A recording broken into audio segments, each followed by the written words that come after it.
Fala, Mérios, beleza? Tô na área trazendo mais um vídeo pra você. E quem é você aí da área de programação e tecnologia, da área de TI, da nossa famosa TI, ou da inteligência artificial também? Você que está iniciando, entrando nesse mercado, bem-vindo aí a este canal. E se inscreva, deixa um like e o seu comentário a partir de ouvir. Essas semanas sempre tenho o costume de gravar em pé, mas hoje eu digo, vamos a o vídeo tradicional de estar sentado e falando algumas das soluções, na verdade, sobre o aprimoramento que eu tive esse ano, assim como iniciante. E para quem já sabe toda a minha trajetória, no vídeo de hoje a gente vai falar claramente sobre o mercado de inteligência artificial. Mas com que tipo de olhar? Com base nas pesquisas e nos meus interesses também, a gente sabe que a gente não quer ficar só grudado no Brasil ou trabalhar só nas empresas brasileiras. A gente tem também um olhar internacional de que se tiver uma oportunidade melhor lá fora, vamos querer essa oportunidade, correto? Alguns poucos sim, quer dizer, alguns poucos não. Então existem vários tipos de pessoas para tudo. E a gente sabe que é uma obrigação nós da TI, na verdade, da programação, e por estarmos envolvidos justamente com linguagens a qual suas palavras, classes, variáveis, etc., toda é com base na língua inglesa, ou seja, no inglês. E que, de algum jeito ou outro, a gente acaba tendo um conhecimento técnico maior, né, sobre a língua, porque a gente vai ter que entender, a gente acaba entendendo. Né? Quando a gente aprende em um curso ou etc., a gente acaba ouvindo a tradução e acaba se lidando mais rápido. É uma imersão, digamos, involuntária. Mas, como se diz, cada palavra reservada, cada palavra que tem em inglês faz uma determinada função, e aí é assim que nós escrevemos os nossos códigos a partir disso daí. É claro que você vai aprender algo totalmente novo, como se diz, é uma linguagem onde você vai traduzir o que você quer fazer ali no seu computador, correto? Senão a gente tem que usar ou o que a gente fala em sistema binário ou assembly, que acho que é um dos mais antigos, se eu não me engano. Eu lembro do tempo de 10 anos atrás, mais ou menos, uns 8 anos atrás, que eu. Não, foi 10 mesmo. Que eu acabei usando. Aprendendo um pouco de conhecimento de lógica e etc., de programação, usando Visual Basic no tempo. E foi no Windows, não foi no Windows 7. Não foi o que a gente hoje. Nessas outras versões, eu estou usando o Linux. Muitos falam, você quer ir para a área de programação? Usa o Linux. Mas eu vou dar um conselho a vocês sobre a questão do Linux. Se você quiser ser MG mesmo na programação e você só usa o Windows, comece a usar o Linux. O Linux Ubuntu tem muitas coisas na internet, tem outros aí, pesquisa qual mais você se adequa. Eu acho que o Ubuntu e o MIDI parece que são os mais fáceis de se mexerem, entendeu? Então, para quem está realmente querendo emergir em código, não é nada melhor do que você estar diretamente emergindo. Dá uma dor de cabeça, já tive muitas. Tem muitas coisas que eu não fiz, porque justamente é um sistema operacional novo que eu nunca tinha sequer visto sendo usado. Correto? Estou me adaptando aos, vou dizer, trancos e barrancos, porque não precisei muita coisa para mexer, mas é bom ter sempre uma noção de sistemas operacionais. Assim como também de segurança da informação, né, da cibersegurança. A gente tem que saber sobre isso, justamente para a gente saber o que a gente está entrando, se metendo, e como a gente pode ali, colocar algumas barreiras de proteção. Mas voltando para o mercado de TI ou de programação, sobre alguns interesses, justamente quando a gente fala internacionalmente, a gente fala sobre se um tecnólogo, um bacharel, quais são a sua reputação ou equivalência válida, né, que o pessoal, quer dizer, que as empresas vê são mais bem vistas, ou seja, que elas veem como algo específico, especializado. Eu acho que a palavra mais certa é ser mais especializado. Ao decorrer, eu quero trazer uns blocos aqui, que é o seguinte: a gente vê que com a emissão da inteligência artificial, das redes neurais também, porque a pessoa, LLMs, então antes disso vem as redes neurais, as GANs, CNNs, ou seja, são redes neurais que fazem todo o trabalho ali por trás de você ter uma IA generativa que a gente tem hoje com as LLMs, que não só mais são geração de texto, são GenAI, os dados que precisam ser tratados e processados, correto?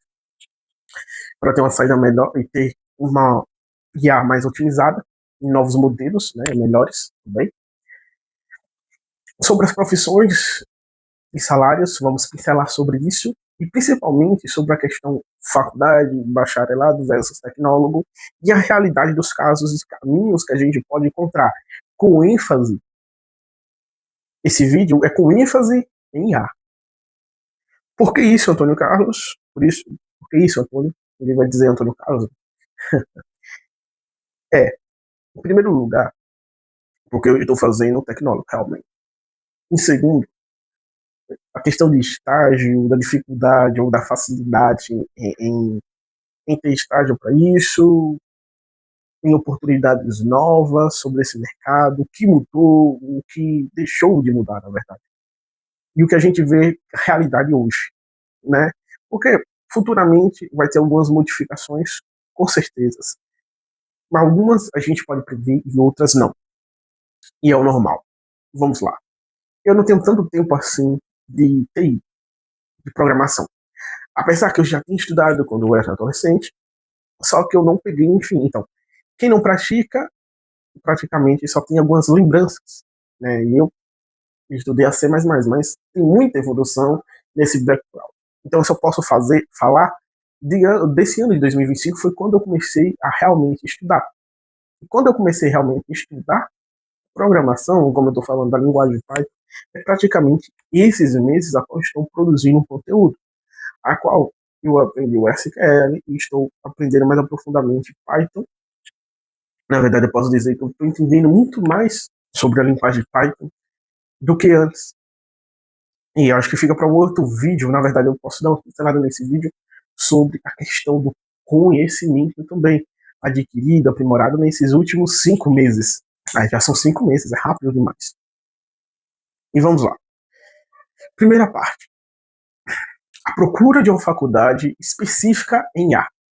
Hoje, eu fiz uma pesquisa, o Perplexo mesmo, que é uma das melhores nesse quesito, algumas faculdades que já implementam 4 anos, um bacharel em IA.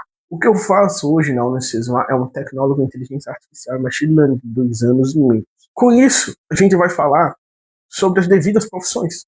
Agora tem um cientista de dados com IA, né, um analista de dados com IA, engenheiro de dados, né, um engenheiro de machine learning. Então, cada uma dessas profissões há umas diferenças e variações para cada empresa ou setor em que elas ficam, que elas precisam, que um cientista de dados saibam isso e mais isso dependendo daquele setor. A gente pode dizer, por exemplo, o mercado de esportes, o mercado de games, o mercado financeiro, entendeu? Então, o mercado de IA, vamos dizer, vamos colocar nesses nichos, né? Finanças, saúde, esportes, jogos, são games, o que a gente pode dizer, construção. Então, são vários nichos, até subnichos realmente, que não vai precisar de uma grande variedade de cientistas, mas vai precisar de um profissional que tenha esse conhecimento de analista de cientista e consiga englobar a IA e vai agilizar todo o processo que hoje nós conhecemos. E aí fica o único fator. Vai substituir, vai diminuir as vagas? Bem, o parâmetro ainda de diminuir por causa da IA não foi 100% garantido ou rotulado. O que acontece é que você usando a IA, você não precisa mais digitar ou escrever tanto código ou ter a necessidade, porque existem outras ferramentas com IA, claramente, você não vai precisar mais fazer um trabalho manual de uma extração, por exemplo, de dados, ou mais ainda, mas você vai ainda utilizar uma ferramenta, e essa ferramenta você tem que saber analisar corretamente se aqueles dados estão devidamente extraídos, processados, limpos e adequados para aquela finalidade que vão ser usados. E aí a gente pega um lado sobre engenharia também de software, né, que você vai entrar em desenvolvimento, seja automações, etc. É um mercado que muitas vezes pode ter claramente esse desenvolvimento e disruptura de desenvolver novos tipos de empresas e da necessidade também de ter alguns programadores no mercado. Porque a IA ela não consegue fazer códigos totalmente precisos para aquilo. Precisa ainda de uma limpeza, de uma modelagem ali.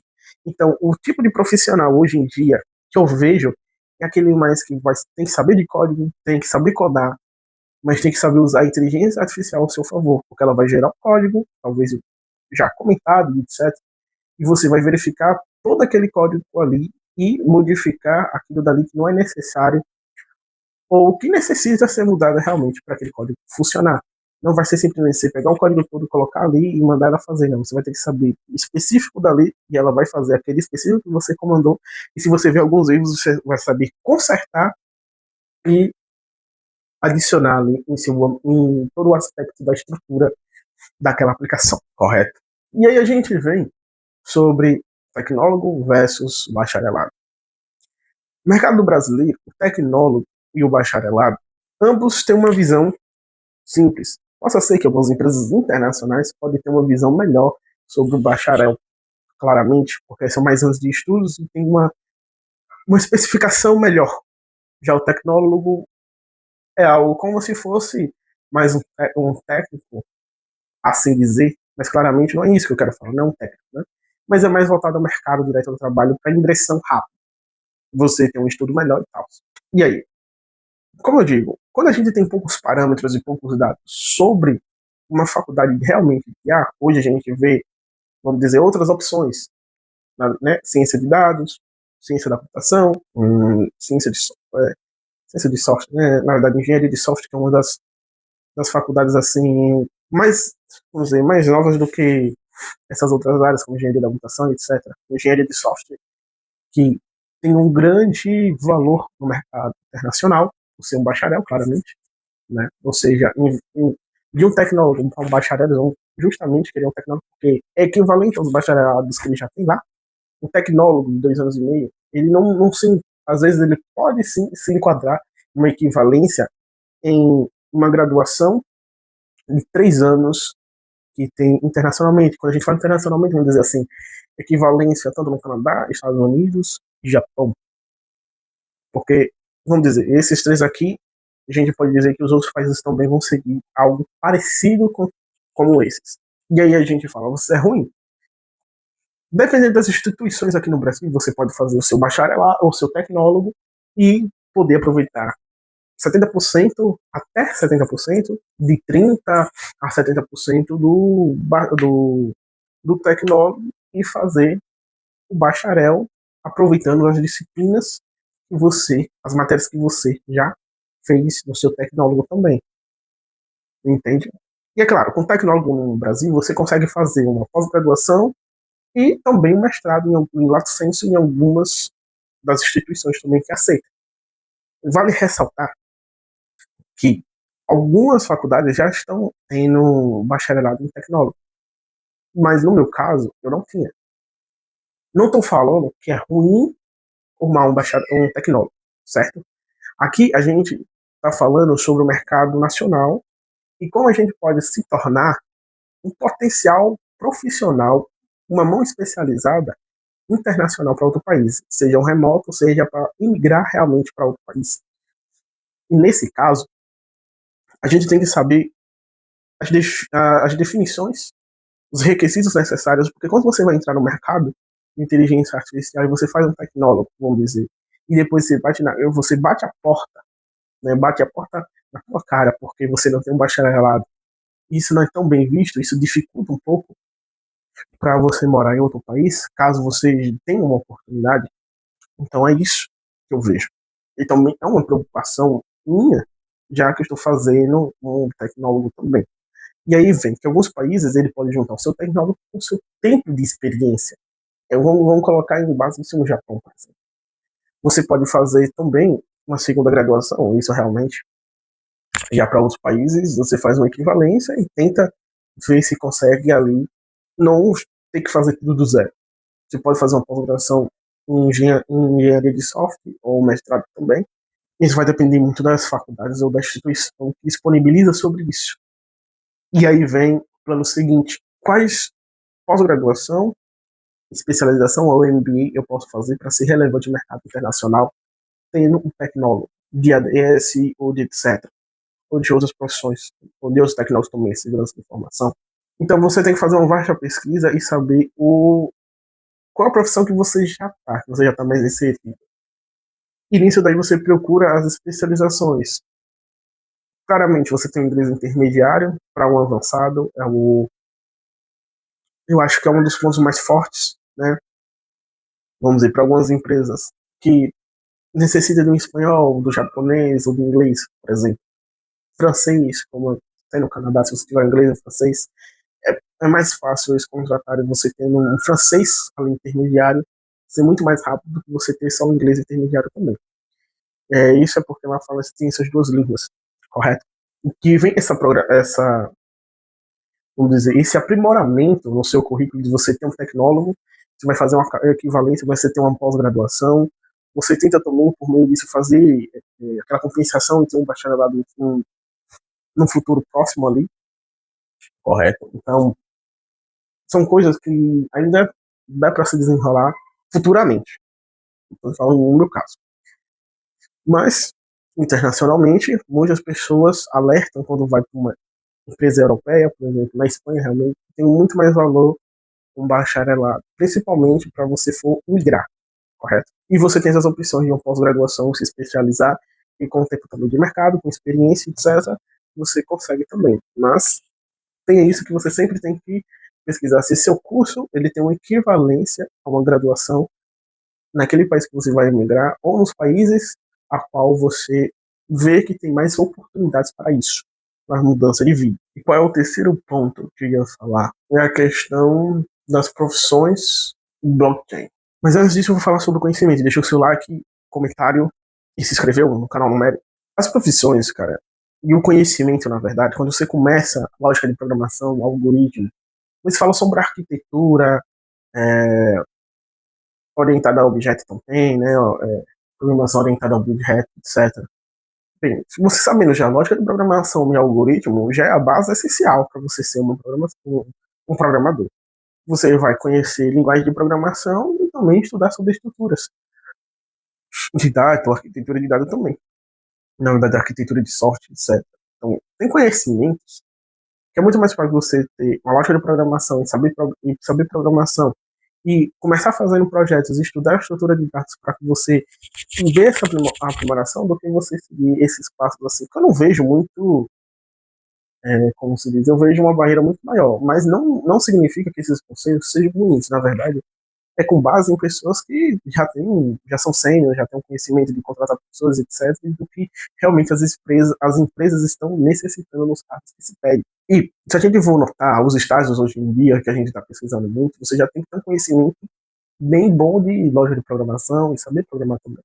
Para você não só ter uma mentalidade de resolver e achar soluções também, principalmente em IA. Então, os estágios em GenAI, né, que são os IA generativos, LLMs, a base de tudo, se você for estudar os requisitos e quem realmente consegue um estágio, ele já tem os conhecimentos praticamente de um júnior, entendeu? E ele tem praticamente 2 ou 3 projetos, ou 4 projetos, a qual pode ser aplicado no mundo real, ou seja, no mercado real. Algo que alguém já validou, já usou. Então a gente tem que ir nessa busca também. Avaliando que você, para fazer um estágio, tem que ter pelo menos essas bases aí bem feitas, no mínimo, é um estudo de 8 meses. Não vou dizer que é 6 meses, não. É um estudo de 8 meses para você ter o seu segundo projeto, ou mesmo um terceiro, em fase de produção. Isso é. Porque você tem um gap de toda a consolidamento, né, até você consolidar todo esse conhecimento, entender realmente e ter gás também. Eu acho que uma das coisas que mais me pegou, cara, foi quando eu fui fazer um torneio, né, de lógica de programação, vamos dizer assim, a qual eles desenvolveram uma linguagem, eu fui fazer, e eu acabei não fazendo, não entendendo aquilo dali, e, tipo, você fica com a vontade de, não, você dá um chega, né, é igual o que eu tava ouvindo, né, leva o tempo que for para saber o que você quer fazer da sua vida, mas a partir que você sabe o que você quer fazer, não recue diante a nenhum pretexto. Isso me fez pensar o seguinte, essa é uma das causas a que faz realmente você ser um programador. Um programador, um desenvolvedor, um engenheiro de software, né, queira ou não, com bacharelado ou sem bacharelado, você ter como, pela sua experiência ali, pela sua prática, ser chamado de engenheiro de software, você não recua, você faz projetos, você vai à luta, entendeu? Você entende muito bem. Então, isso é uma fase necessária. Porque você vai dizer, eu não vou recuar, eu vou aprender isso até o fim. Entendeu? Não tem tempo de você estar se desvirtuando desse lado. Mesmo que esse vídeo seja muito longo, vou passar ele assim. E no meio de tanto esse caos, de tanto essa fala, as profissões, aí a gente fala como especialista em NPL, que é processamento de linguagem natural, divisão computacional, engenheiro de visão computacional, entendeu? Desenvolvedor de IA e automação, Python, com IA, dados com IA, né, com machine learning, entendeu? Cientista de dados, etc. A gente tem que entender que em todos esses tanto desenvolvedor, que é o programador, seja full stack, ou né, back-end, ou front-end, na verdade, a maioria é tudo. Agora, full stack, né, vai ter que saber usar IA, correto? Como ferramenta, realmente. Segunda coisa, quando você tem a engenharia de IA com um engenheiro de blockchain, por exemplo, um, um automatizador também. Você vai ser um desenvolvedor de automações com IA e blockchain. Ou de cibersegurança. São profissões que em junho ganham dos seus 3 a 5 mil e o pleno ganha de 10 mil e o SEO a partir dos seus 15 a 20 mil, por exemplo. Então a gente tem que saber sobre esses novos salários também do mercado, que a gente só está visgado em que é um salário e etc. Não é bem assim. As coisas mudou, entendeu? E justamente essas profissões novas é o que a gente tem que estar atentado. E aí a gente vai falar sobre por que a gente tem que ter um conhecimento com base em engenheiro de softwares. Aí eu vou falar o seguinte: que Deus esteja abençoando você, onde vai chamar esteja nesse momento. E o seguinte, que você pense, não vou dizer que você aceite, mas que você pense que hoje em dia a gente não pode fechar o que está acontecendo no mercado. O mercado, ele é frio, calculista, e ele vê ganhos e perdas, e também projeta o futuro mais na frente. Tendo isso em mente, engenharia de software é mais necessário porque existiam muitas falhas anteriormente. E a arquitetura e as bases da engenharia de software, hoje em dia, até mesmo para você falar, eu sou um engenheiro de software, entendeu? Eu não sou mais um desenvolvedor, valoriza um pouco mais a empresa e também o seu cargo. É como se você desse um upload melhor. Um up. Você está em outro nível. É claro também, seu conhecimento não é mais como programador de 2022. O conhecimento mudou. Você precisa se destacar sabendo arquitetura, matemática avançada, uma programação orientada a objeto, core. Você tem que dominar o inglês intermediário, que hoje em dia é um dos mais necessários, mais requisitos praticamente. Você tem que aprender o que é uma API, fazer uma API test.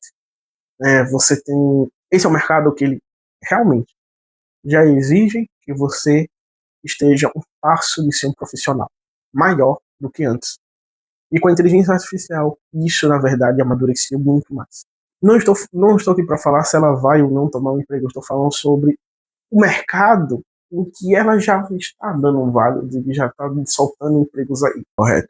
E falando de tantos os nichos, eu acho que só tem isso realmente.